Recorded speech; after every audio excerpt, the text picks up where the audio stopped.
ये ऐसा नहीं गुरु साहब, असल में हमारे पास एक भाई आए थे जो थे तो सनातनी लेकिन एग्नोस्टिक बन के आ गए और सही बुखारी की इस हदीस पे एतराज करने लगे कि जिसमें आता है कि जब एक पल्पिट बनाया गया नबी करीम सल्लल्लाहु अलैहि वसल्लम के लिए एक डेट पाम से, तो वो रोने क्यों लगा, तो रो कैसे सकता है, तो उसी पे बात चल रही थी जी। अच्छा, चले गए वो?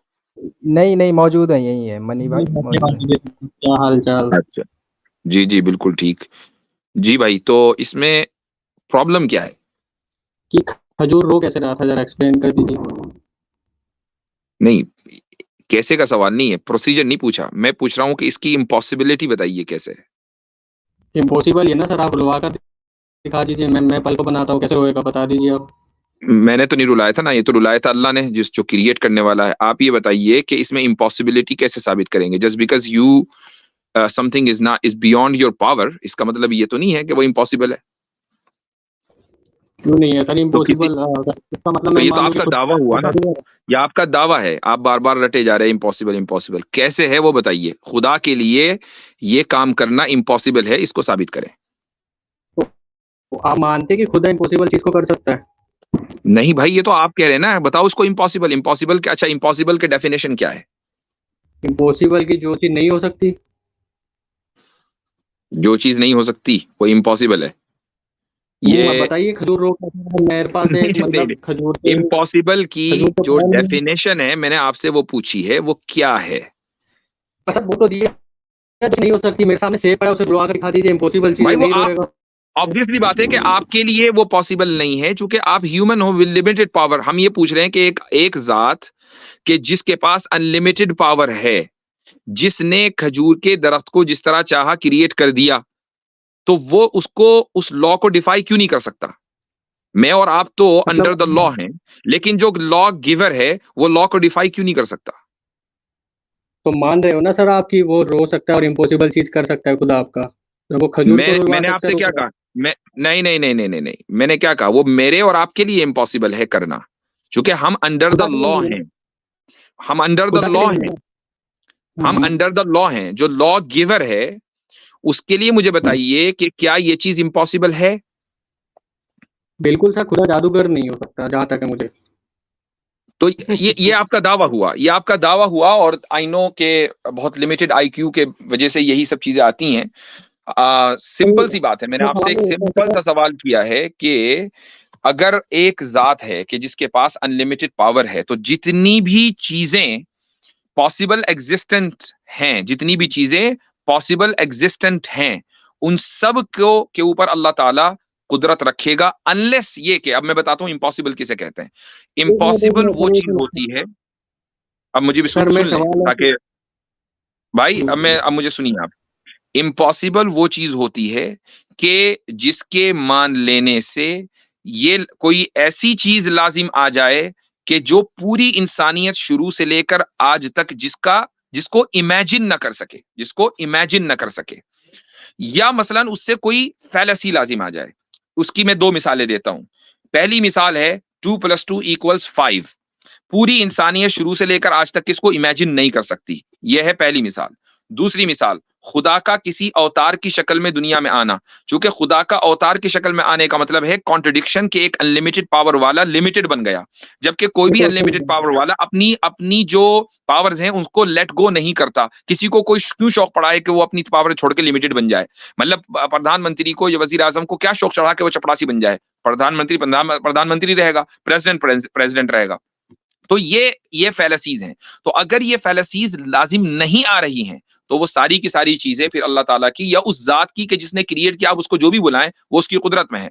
तो जिस जात ने खजूर के दरख्त को बनाया है, वो उस खजूर के दरख्त को किसी भी तरीके से बना सकता था। वो उसको जबान भी दे सकता है, वो उसको आवाज भी दे सकता है। चूंकि अगर उसने मुझे जबान और आवाज दी है, तो वो किसी भी चीज को जबान और आवाज दे सकता है। उसने आपके मुंह से अगर निकलवा दिया, तो वो खजूर के दरख्त से भी निकलवा सकता है, जो कि निकलवाने वाला वो है।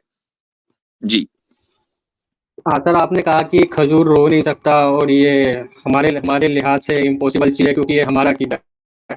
तो जी सर नहीं, आपको जी किसने नहीं, बताया कि आप तो खुदा मेरी बात, आप मेरी बात बुनियादी जो है ना वो भी नहीं समझ पा रहे हैं मेरे भाई। हम मसला यही है कि हमारा पाला फिर उन लोगों से पड़ता है कि जो हमारी बिल्कुल स्ट्रेट फॉरवर्ड बातें भी नहीं समझ पाते हैं।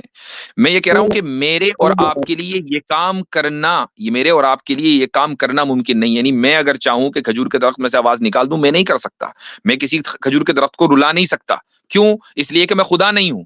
खुदा ने जिन लॉज ऑफ नेचर के तहत हमें बनाया है, हम उसके पाबंद हैं। लेकिन लॉ गिवर कभी भी किसी भी लॉ को डिफाई कर सकता है। जी। तो सर सवाल ये उठेगा ना कि आपके दावे के साथ कह सकते हो खुदा ने रुलाया। अच्छा, यानी आप ये कह रहे हैं कि ये किसी इंसान ने रुलाया था? अब सर मैं कह रहा हूँ कि वो बात ही झूठ लिखी है, ऐसा हुआ ही नहीं होगा। अच्छा, तो ठीक है, चलिए आपका ये दावा है, ये बात झूठ लिखी है। अब इस दावे को साबित करने के लिए आपके पास एक ही ऑप्शन है, 2 ऑप्शन है। ऑप्शन नंबर 1, आप ये कहें कि खुदा के लिए ये काम करना नामुमकिन था, आप इसको साबित कर दीजिए। ऑप्शन नंबर 2, आप ये कहें, सुन लीजिए मैं बताता हूं कैसे इसको आप अपने दावे को साबित करेंगे, इसकी भी हेल्प मुझे ही करनी पड़ेगी आपको। ऑप्शन नंबर 2, आप ये कहें कि इस हदीस में, जो कि ये हदीस आप निकाल कर लाए हैं, ऊपर से लेकर नीचे तक के पूरी चेन ऑफ ट्रांसमिशन में किसी एक के बारे में ये कहिए कि ये आदमी इसने झूठ बोला है, लिहाजा यहां भी ये झूठ बोल रहा है। तो यही 2 ऑप्शन है आपके पास, तीसरा नहीं है। तो मुझे बताइए कौन सा ऑप्शन लेना पसंद करेंगे? पहले वाला और दोनों ऑप्शन लूंगा सर मैं। ठीक है, करिए साबित, आई एम वेटिंग। ठीक है, पहले वाला आपने कहा कि क्या खुदा के लिए इम्पॉसिबल है कि खुदा ऐसा नहीं कर सकता? अगर वो तब कर सकता तो अब क्यों नहीं कर पा रहा है वो? तो ये सर पहले बात का जवाब है। ये आपकी दलील है? हाँ अच्छा, सर बिल्कुल। चलो ठीक है, ठीक है, चलो इसको तोड़ेंगे अभी। चलो ठीक है, अब इसको तोड़ेंगे, आगे चले। दूसरा ये है कि chain of narration sir, chain of narration तो सर मैं एक बुक लिख दूं चलती जाएगी, वो मेरे यहाँ से जाएगी जैसे आपके यहाँ। अच्छा ठीक है, हाल में इतना बचकाना आप दलील देंगे मुझे इसका अंदाजा नहीं था। चलो पहली वाली लेते हैं। आपने ये कहा कि खुदा ने अगर पहले कर दिया तो अब क्यों नहीं कर पा रहा है। तो आपके पास जो ये पैमाना है कि चूंकि एक वाकया, मैं आपको एक मिसाल देता हूं। अगर मैं ये कहूं कि महाभारत नहीं हुई, और इसलिए नहीं हुई चूंकि अगर पहले हुई होती तो आज भी होनी चाहिए, आज नहीं हो रही है इसलिए मैं नहीं मानता कि महाभारत हुई होगी। क्या मेरा ये कहना सही है? बिल्कुल सही है। बिल्कुल सही है। तो ठीक है, फिर दुनिया में कोई भी वाकया आज तक नहीं हुआ, चूंकि उस जैसा वाकया होना मेरी लाइफ में जरूरी है। महाभारत तो सर अभी आप यूक्रेन और उसका भी देख सकते हैं, चल ही रहा है सर वो महाभारत। नहीं, मुझे तो महाभारत का इनकार करना है ना। मुझे तो महाभारत का इनकार करना है, और मेरे सामने होनी चाहिए। यूक्रेन की युद्ध भी मेरे सामने, ना मैं यूक्रेन गया, ना रशिया गया, ना आप गए, ना यूक्रेन गए होंगे, ना रशिया गए होंगे। जो कुछ पता चल रहा है अखबार के जरिए पता चल रहा है। तो हदीस को तो आपने कह दिया कि ये तो किसी को भी लिख सकता है। अखबार जो है उसमें आपके सारे सच्चे साबित लोग हैं, वहां तो कोई झूठ नहीं लिख रहा है ना। तो मैं तो दुनिया के हर वाकये का इनकार करता हूं जब तक कि वो मेरे सामने ना हो। अब मुझे बताइए कि क्या ये मेरा रवैया सही होगा? तो अरे सर इतने बेहुदा एग्जांपल बस अब तक हुज्जती बची है भाई आपके पास। नहीं, आपने एक उसूल दिया, ये एग्जाम्पल नहीं है, ये आपके उसूल की बुनियाद पर मैं कह रहा हूं। आपने कहा कि नहीं, अगर वो पहले कर सकता था तो अब क्यों नहीं किया। तो अब सवाल यही है कि अगर कोई भी पहला वाकया होगा माजी में, पास्ट में, तो उसके सही होने के लिए उस वाकये का मेरे सामने होना जरूरी है ना।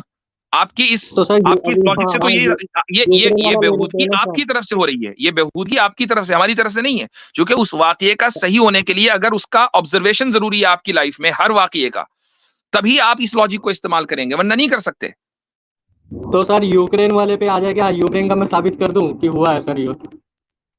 मैं यूक्रेन का इनकार ही नहीं कर रहा हूं। मैं तो महाभारत का करना चाहता हूं, मैं तो रामायण का करना चाहता हूं, मैं राम का करना चाहता हूं, मैं सीता का इनकार करना चाहता हूं, मैं कृष्ण का इनकार करना चाहता हूं। बताओ करूं क्या ना करूं? करूं क्या ना करूं? यूक्रेन का एग्जांपल आपने क्या सोच कर दिया सर, ये बताइए पहले। वो भाई एग्जाम्पल आपने दिया यूक्रेन और उसका। मैंने कहा कि यूक्रेन और रशिया की युद्ध के ऊपर आपको यकीन है, हालांकि आप वहां नहीं गए। मैं भी मान रहा हूं, हालांकि आप वहां नहीं गए, लेकिन आपका ये जो स्टैंडर्ड है ये टूट रहा है। आपने बगैर ऑब्जर्वेशन के उसको यकीन कर लिया, महज इसलिए कि अखबार में लिखा हुआ है। ठीक है, अब मुझे बताइए कि आपके इस लॉजिक को इस्तेमाल करके मुझे लक्ष्मण का, कृष्ण का, राम का, सीता का, हनुमान का, इन सब का इनकार करना है, तो करूं ना करूं? अभी मैं आपका यूक्रेन वाला एग्जांपल दे रहूंगा सर। नहीं, मुझे तो इनका, यूक्रेन जाए भाड़ में, मुझे तो इनका इनकार करना है। पहले मुझे बताओ कि इनको मानूं कि इनका इनकार करूं।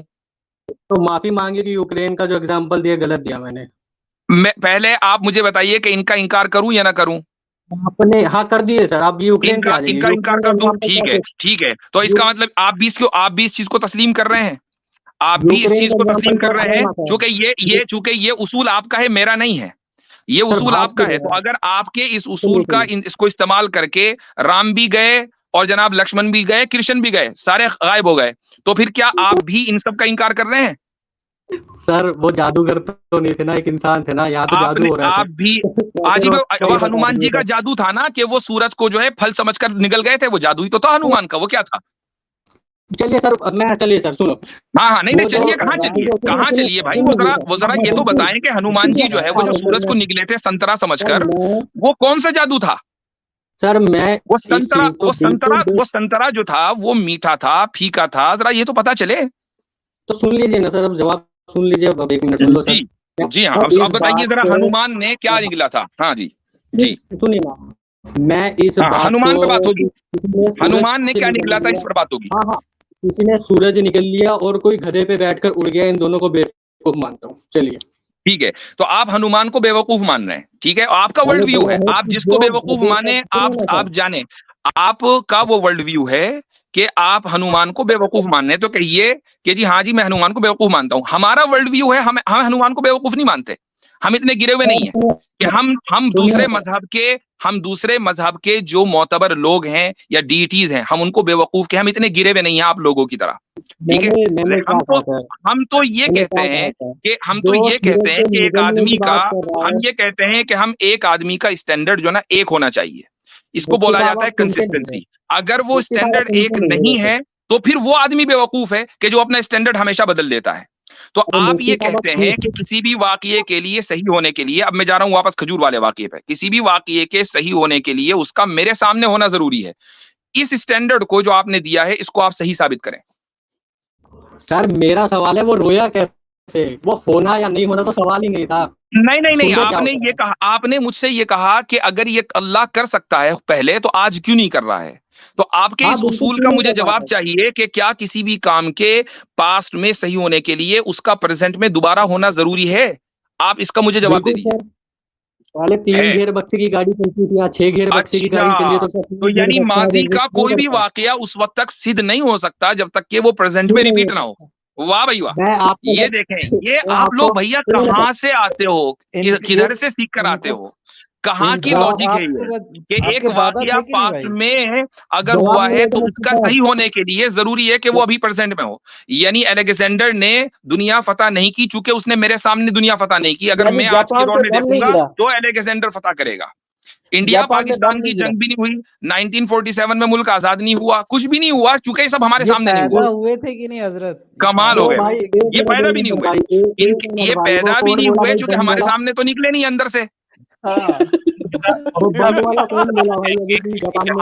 एग्नोस्टिक और सनातनी तारुफ करवा रहे हैं ये। तो भाई मैं कहता हूं कि आप वापस जाएं और दोबारा पैदा हो हमारे सामने, हम भी मौजूद होंगे, फिर मानेंगे कि आप मौजूद हैं। लग रहा है कि आपके पास, पहले इसको छोड़ दे, आते भाई इसको निकाल दे। चलो हाँ खत्म हो गया इनका, आवाज भी बहुत कट रही है। जबरदस्त चले मुफ्ती भाई। साहब, मजा आ गया, इजाजत फॉर्मूला लेते हैं सेट हो गया। जी हाँ जी हजरत पहले इसने क्लेम किया था, अस्सलाम वालेकुम हजरत, पहले इस बंदे ने क्लेम किया था कि मैं इग्नोस्टिक हूँ, और जब इससे क्वेश्चन किया गया तो इन्होंने बताया कि मेरे फादर मदर भी इग्नोस्टिक थे, दादा दादी भी इग्नोस्टिक थे, और इस तरह तो आपने तभी क्यों नहीं समझा कि ये खास कैंप से आया है? समझ रहे बस इसके साथ खेल रहे थे, हम तो समझ रहे थे। ये कमेंट में क्राइस्ट के नाम से थे, मनी क्राइस्ट जी। जब इनसे पूछा कि आपके घर एक सिस्टर है, उनको ले लेते हैं पहले, फिर बातचीत कर लेंगे। एक मिनट रुक जाए आसिफ भाई, बस मुफ्ती साहब मैं एक चीज दिखा रहा हूँ। इन्होंने एक क्लेम किया था ना कि पेड़ पौधे रो नहीं सकते, तो जरा एक मेरी स्क्रीन थोड़ा दिखा देना ताकि इनका ये डाउट भी क्लियर हो जाए कि पेड़ पौधे रो नहीं सकते। वहां पे खजूर नहीं रोया था, वैसे वहां पे है डेट पाम। तो ये आपके सामने में स्टडी है, CNN की भी है, रंग ये साइंटिफिक चैनल है कि plants can cry, find a new study. CNN का भी है, silent screen, new research find plants cry when they stress. ठीक है, तो ये मल्टीपल स्टडी हैं इसके ऊपर में, तो क्या करें भाई, रिसर्च करके आता नहीं है, फिर यहाँ पे आके मुंह की खानी पड़ती है। तो ऐसा नहीं है कि प्लांट रो नहीं सकते, और भी बहुत सारी स्टडी है जिसपे अबूजर भाई ने भी जो है एक वीडियो बनाया था, वो आप देखने लायक है, और मल्टीपल सोर्स उन्होंने दिए हुए इस बारे में। तो ये कहना कि प्लांट नहीं रोता है, और हमारे लिए तो हम तो मानते हैं भाई अल्हम्दुलिल्लाह से, इसमें कोई शक वाली बात नहीं है। अच्छा, बिफोर वी फर्दर मैं अस्सलाम वालेकुम रहमतुल्लाह टू एवरीवन, और अस्सलाम वालेकुम मुफ्ती साहब। ये आपने जो आपकी एग्जांपल दी है ना कि क्योंकि हमने इनको पैदा होते हुए नहीं देखा, तो फिर हर चीज़ रिवर्स होनी चाहिए, रिवर्स इंजीनियरिंग होनी चाहिए। तो मैं समझता हूँ मुफ्ती साहब ये चीज़ पॉसिबल नहीं है, जाहिर सी बात है, जिन्होंने इनको जन्म दिया उनके लिए भी पॉसिबल नहीं है। लेकिन अभी आपने जिक्र किया था कि हनुमान जी सूरज निकल गए, तो इनको वापस वहीं भेजना चाहिए जहाँ से हनुमान जी सूरज निकले, जिस जगह से निकला। मुफ्ती साहब कैसे पहचान गए आप पहचाने कैसे इसको? भाई देखें, इतना लो आईक्यू किस कौम का हो सकता है? मैं तो देखें, मैं ये मान के चलता हूं कि एक कौम है जो मुकम्मल लो आईक्यू है, सिवाय चंद एक्सेप्शनल केसेस के। यानी जैसे कहता है ना वो, you are innocent until proven guilty. तो हम तो ये मान के चलते हैं कि you have low IQ until proven otherwise. ये अच्छा है।